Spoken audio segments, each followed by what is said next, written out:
Santang gulay na raw ang 56 anyos na si Alma. Oktubre nitong nakaraang taon, nakaratay lang siya sa kama. Ang buhay niya, tinaningan na. Si Alma kasi na-diagnose ng stage 4 colon cancer. Physically draining, mentally draining, emotionally draining siya, lalong-lalo sa finances.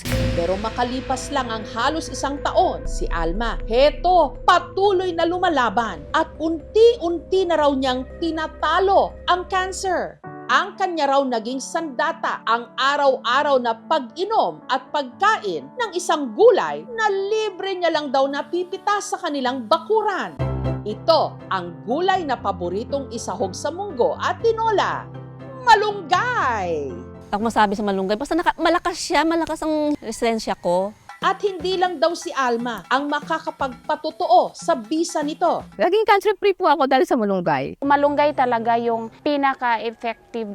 Alam na nating napakasustansya talaga ng malunggay. Pero gaano katotoong mabisa rin itong pangontra kahit pa sa cancer?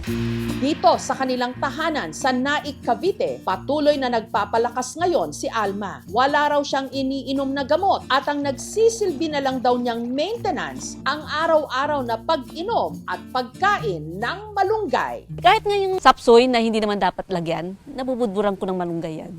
3 beses sa isang araw rin siya kung uminom ng malunggay tea o yung homemade na pinakuluang dahon ng malunggay. Ang mga malunggay ni na Alma, libre lang daw na pinipitas ng kanyang anak na si Christine sa bakuran ng kanyang hipag. Kanya itong hinimay-himay, hinugasan at pinakuluan. Tinitis ko ng lahat ng pait kasi yun ang maganda sa katawan. Setyembre nitong nakaraang taon, nung bigla raw bumagsak ang katawan ni Alma. Nawalan ako ng gana, unti-unti ako nangangayayat. Suka lang ng suka. Sabi ko, naktalin mo na ako sa ospital.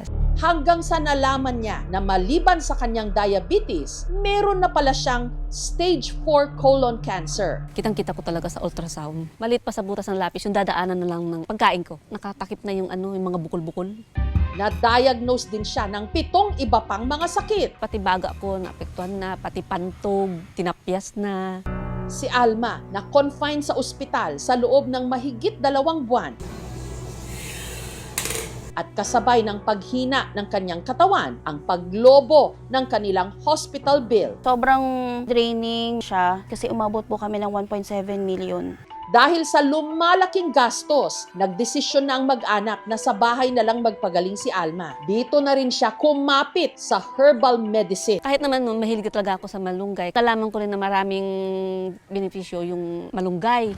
Matapos ang isang buwan na wala raw mintis na pag-inom ng katas ng malunggay, napansin daw nila ang pagbabago kay Alma. Nanumbalik yung lakas niya, pati yung glow niya, parang mas gumanda pa siya kaysa sa dati. Ang kanyang colon cancer naman, unti-unti na rin daw gumagaling. Natigil yung pain na sinisigaw ko sa ospital. Yung pasalamat ko sa Panginoon na binigyan niya ako ng buhay. Nakikita lang ho na may mga components ang mga dahon ng malunggay. Yung pinagbasihan lang po nun ay cancer cells at mga daga. So wala pa po ng human subjects. Ang malunggay o Moringa oleifera, kilalang superfood. Mataas siya sa beta-carotene, meron siyang quercetin, magnesium, calcium, especially vitamin C. Mataas ang antioxidant properties niya. Mabilis yumabong. So the more na kinukuhaan mo siya ng dahon, the more na dumadami yung kanyang mga usbong. Ang tiga-tubigon sa Bohol na si Diana, ito rin daw ang naging takbuhan nung na-diagnose siya ng stage 4 Hodgkin's lymphoma, isang uri ng cancer sa dugo. Dumaan po ako sa bingit ng kamatayan. May taning na din ang buhay ko kasi hindi nag-promise ang doktor na masisave po ako.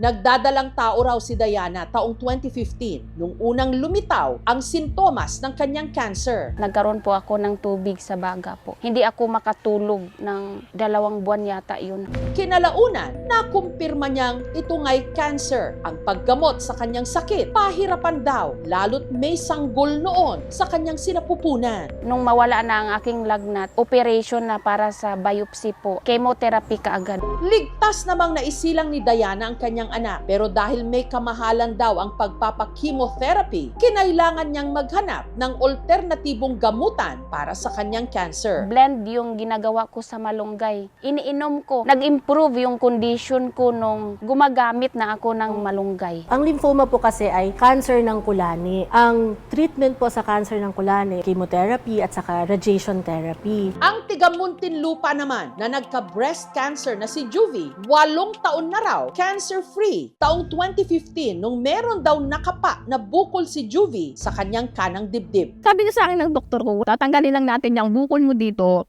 Tapos titingnan natin kung may mga kulani daw ako sa magilid-gilid. Hanggang nalaman niya na ang kanyang bukol, malignant o cancerous pala, stage 1A breast cancer. Sabi niya, huwag ka mag-alala, gagaling pa yan kasi stage 1A ka pa lang. Buti nga na-adaptan na ka. Kalaunan, siya'y nagpa-mastectomy. Tinanggal ang buo niyang suso. Dahil naman sa takot at gastos, hindi na raw siya sumailalim sa chemotherapy.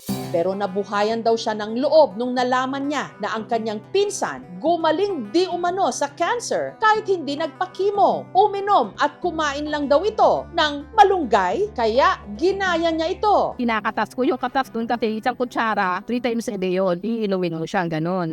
Mula raw nung gawin ito ni Juvie, malaki ang kanyang ipinagbago. Walang Diyos.